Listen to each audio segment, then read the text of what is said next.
by former intelligence officer Colonel Derek Harvey.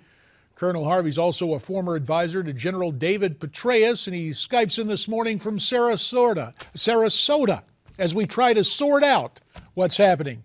Good to see you there in Sarasota, Colonel. And what are you hearing about these actions across Europe, specifically the Belgians thwarting that attack?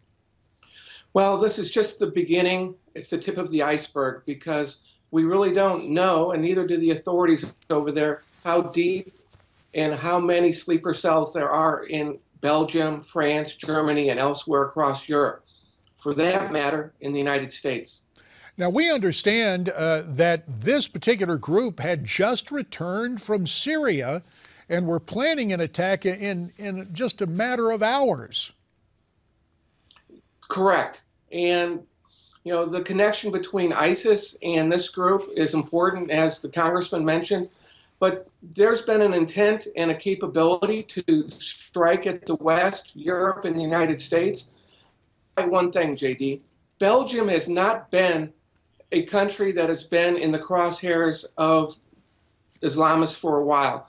They don't have the policies. They don't have the support for Israel. They've taken a very neutral stance in order to avoid being a target. So when you look at the reasons for, people say, well, it's our policies in the region. It's what we've been doing. It's our fault. Take a look at Belgium. Belgium doesn't fall into any of those categories, yet they were going to strike Belgium authorities and Belgium civilians.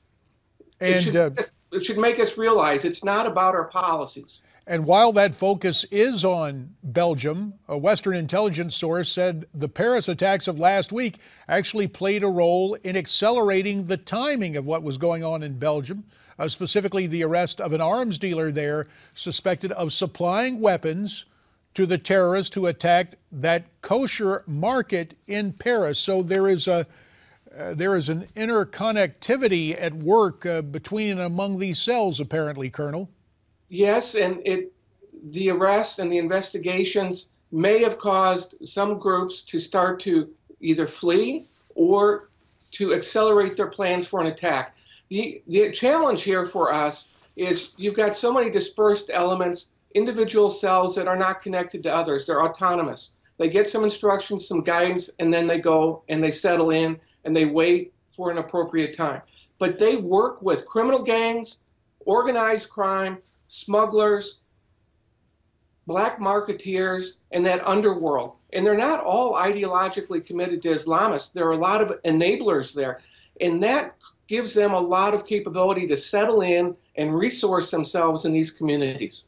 About a minute remains, Colonel, and now we have a number put on this, hearing that the terror cells themselves number at least 20, and therefore within those cells anywhere from 120 to 180, maybe 200 people ready to strike. Do those numbers surprise you in any way? I think they are underestimating the cells and the individuals that are supportive of ISIS and Al-Qaeda and other jihadist smaller groups that have the intent. That is just a swag. It is not based on any real hard analysis. So it underestimates what may be afoot in Europe, and that is a real takeaway from this initial conversation, Colonel Harvey. We're going to ask you to stay with us, because when we come back, we will also invite in Ryan Morrow. And you may recall a week ago today, these two gentlemen were with us as the French moved against those two attack sites last Friday. We're going to turn our attention to these shores. If there's an underestimation of what's going on in Europe, what might be afoot here in the United States of America? A sobering idea to contemplate, and yet something we will talk about as America's Forum continues here on Newsmax TV. Stay